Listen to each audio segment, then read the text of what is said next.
যেটা শত বৎসর ধরে মানুষ দেখে নেয়, এখন দেখতেছে আর তাক লাইগা যাইতেছে।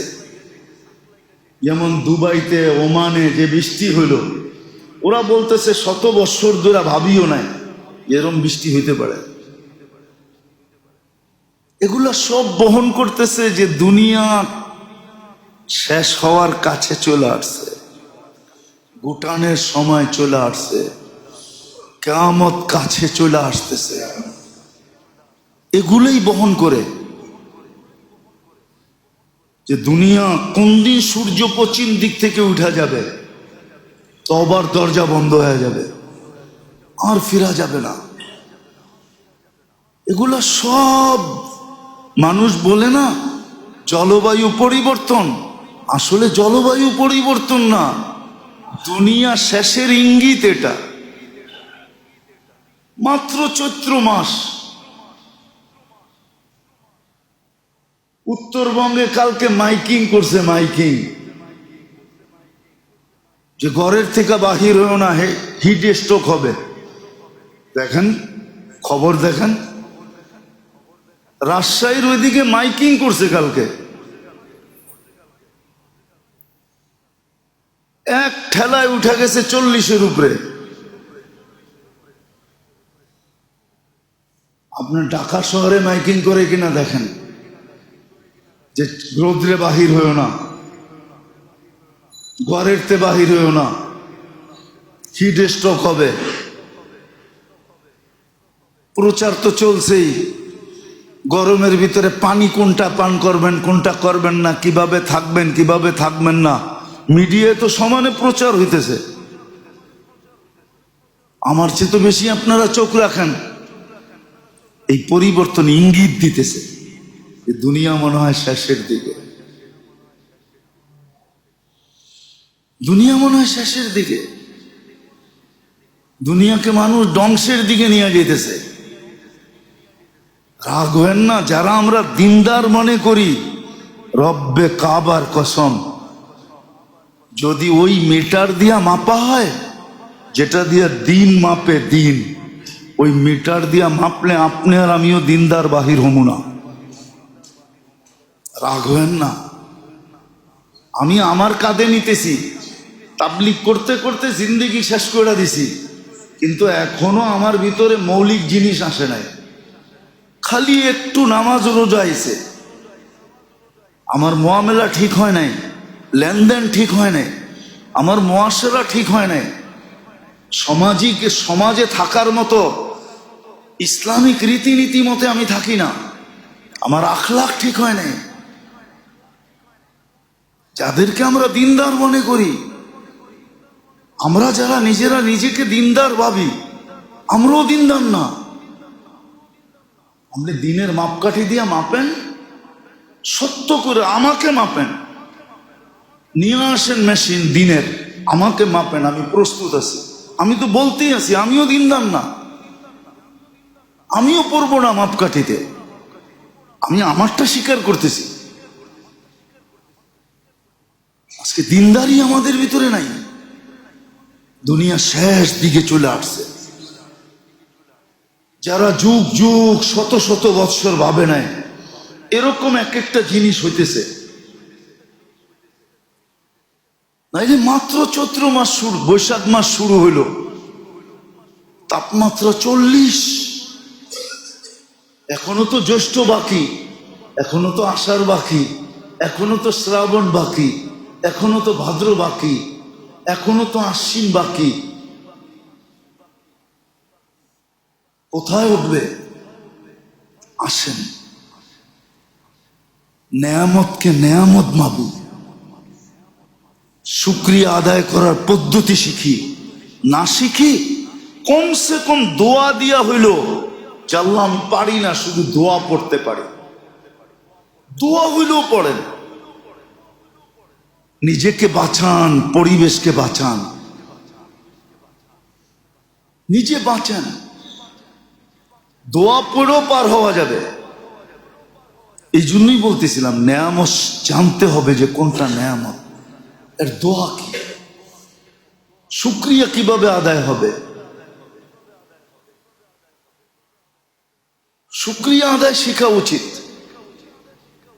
দুনিয়ারটাও শিখেন, আখেরাতেরটাও শিখেন, কাজে লাগান। হায়াত চলে যাবে, এগুলা দেখাই আল্লাহ আমাকে আপনাকে ফাঁসাবে। আপনাকে আমাকে যে বাঁধবে, বান্দা ফেলবে, আপনাকে আমাকে যে জাহান্নামের ইন্ধন বানাবে, এইগুলা দেখাই বানাবে। বলবে আমরা তো সুযোগ দিছিলাম, তুমি সকাল সন্ধ্যা দোয়াই পড়তা, তো পড়ি না। আচ্ছা সব বাদ দিলাম, এর আগেও মনে হয় বলছিলাম, এখনো বলতেছি, ঘুমের থেকে উঠা যদি তওবা করতো। বলবেন ঘুমের থেকে উঠা আবার কি তওবা? তাহলে আমি দেখাইতেছি। আল্লাহ তো প্রথম আকাশে চলে আসে, আমাদের দুনিয়ার ছাদে। ঘুমের থেকে উঠা যদি বলতো, আল্লাহ আপনি এত কাছে আসছিলেন, আমি ঘুমায়াছিলাম, আপনি আমাকে মাফ করে দেন না, আমি দেখা করতে পারি নাই, আমি সজাগ থাকতে পারি নাই। ঘুমানোর আগে যদি তওবা করতো, যে আল্লাহ সারাটা দিন পার হয়ে গেল, একবারও তো আপনার নাম নিতে পারলাম না, আল্লাহ ঘুমাইতে চললাম, উঠাইলে উঠবো নাইলে উঠবো না, আমি কিন্তু আপনার কাছে সাচ্চা পাক্কা ঠাক্কা দিলে তওবা করতেছি, আপনি আমার গুনাহগুলা মাফ করে দেন। বিছনায় বৈশা যদি এতটুক বইলে ঘুমাইতো, এটাও তো করি না, বলেন এতটুক যদি করতাম। এই জন্যই তো হাদিসে দোয়া শিখাইয়া দিছে, হাদিসে দোয়া শিখাইয়া দিছে 3 বার যদি পড়ে, 3 বার, তো দুনিয়ার গাছের পাতা পরিমাণ, সমুদ্রের পানির ফোঁটা পরিমাণ বা সমুদ্রের ফেনা পরিমাণ, আর যদি মরুভূমির বালির কণা পরিমাণ গুনাহ হয় তো মাফ হয়ে যাবে। আস্তাগফিরুল্লাহ আল্লাযী লা ইলাহা ইল্লা হুয়াল হাইয়ুল কাইয়্যুম ওয়া আতুবু ইলাইহি, যে 3 বার পড়া ঘুমায় যাবে। দোয়া তো শিখাইছিলেন,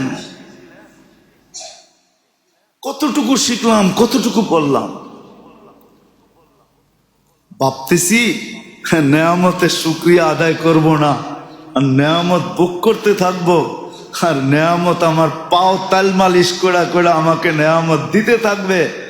আল্লাহ বলে চামড়া খসায় ফেলবো। ওটাই খসাইতেছে এখন, যেটা নিয়ে সারা দুনিয়া চিৎকার দিতেছে। আজ পর্যন্ত দুনিয়া কারো মুখ দিয়ে বাহির হয় নাই যে জলবায়ুর জন্য ফান্ড জমা করতেছি। আচ্ছা আমরা ফান্ড জমা না কইরা আমরা একদিন জমা হইয়া আল্লাহকে বলি, আল্লাহ ভুল হয়ে গেছে, আমরা ফান্ড পাবো তো পাবো কোত্থেকা, আপনি আমাদেরকে মাফ করে দেন আর জলবায়ু ঠিক করে দেন। কোন মুসলিম দেশের শাসকরা তো এই কথা বলে নাই, জাতিকে বলে নাই যে আমরা ফান্ড জমা করতে পারবো না, চলো আমরা আল্লাহর কাছে মাফ চাই। আল্লাহকে বলি, আল্লাহ কারোরটা ঠিক করেন না, না করেন আমাগরটা ঠিক করে দেন, ঠিক না? আল্লাহ পারে না? পারে না? প্রমাণ দিমু, প্রমাণ দিই একটা। কখনো মনে হয় দেখছেন, ঠিক না? রাস্তা দিয়া যাইতেছেন, রাস্তার এই পাশে বৃষ্টি হইতেছে, রাস্তায়ও হইতেছে না, রাস্তার এই পাশেও হইতেছে না, ওদিক দিয়ে দুমায়া বৃষ্টি, ঠিক না? দেখছেন? তাহলে এরকম হয় কি করে? কে করছে? হ্যাঁ, না মেশিন দিয়া সেট করছে, না প্রযুক্তি দিয়া করছে? কে করছে? হ্যাঁ, ওইদিকে বৃষ্টি, এখানে কোনো বৃষ্টি। আবার আমরা ছোটবেলা বলতাম এদিকে খাখা রৌদ্র, ওইদিকে বৃষ্টি, আমরা কি বলতাম? শিয়ালের বিয়া, ঠিক না? কে করছে? আল্লাহ তো দেখা আমি পারি, আমরা তো করি না। আসেন মেরে দোস্ত, যেই কটা বললাম কোনটা পারেন আপনি ভাবেন যে আমি কোনটা পারি। আমি কি দোয়া শিখতে পারি না পারি না? সবগুলা পারি না একটা পারি? একটাই শিখেন। আপনি কিচ্ছু পারেন না তা আপনি তওবা করেন, আল্লাহর কাছে মাফ চান, ডেলি 2 বার। আল্লাহওয়ালারা তো বলে সারাদিন চাইতে থাকো, 1000 বার ডেলি ইস্তেগফার পড়ো, 1000 বার। কয়বার? 1000 বার ডেলি ইস্তেগফার পড়ো। শিখাইছিলাম তো, কয়জন শিখছেন জানি তো না। দুরূদ তো শিখাইছিলাম একটা, কিন্তু কয়জন শিখছেন জানি তো না। আলহামদুলিল্লাহ, যারা শিখছে ওদের ফলাফল আমাদের সামনে আসতেছে। দেশের ভিতর থেকে তো আসতেছে, বিদেশ থেকে আসতেছে। ইতিকাফের সময় এক ছেলে, সে রিয়াদ থেকে আসছে শুধু এইটা শুনানোর জন্য যে আমি দুরুদের আমল করে আল্লাহর রসুলকে স্বপ্নে দেখছি, শুধু আপনাকে শুনানোর জন্য আসছি, নাহলে এই সময় আমার আসার কথা না। পড়েন, শিখেন, লম্বা তো না, শর্ট। আল্লাহুম্মা সাল্লি ওয়া সাল্লিম আলান নাবিয়্যিল উম্মি ওয়া আলা আলিহি ওয়া আসহাবি, এতটুকু। সকালে 100, বিকালে 100 পড়েন। নাম বলবো না আমি, বাদামতলিতে একজন আছে, খেজুরের ব্যবসা করে। ও আমাকে বলতেছে, হুজুর আমি তো এটা আমল করার পরে, যেদিন ও আমার সাথে সাক্ষাৎ করছে, আমি এই সপ্তাহে 3 বার দেখছি।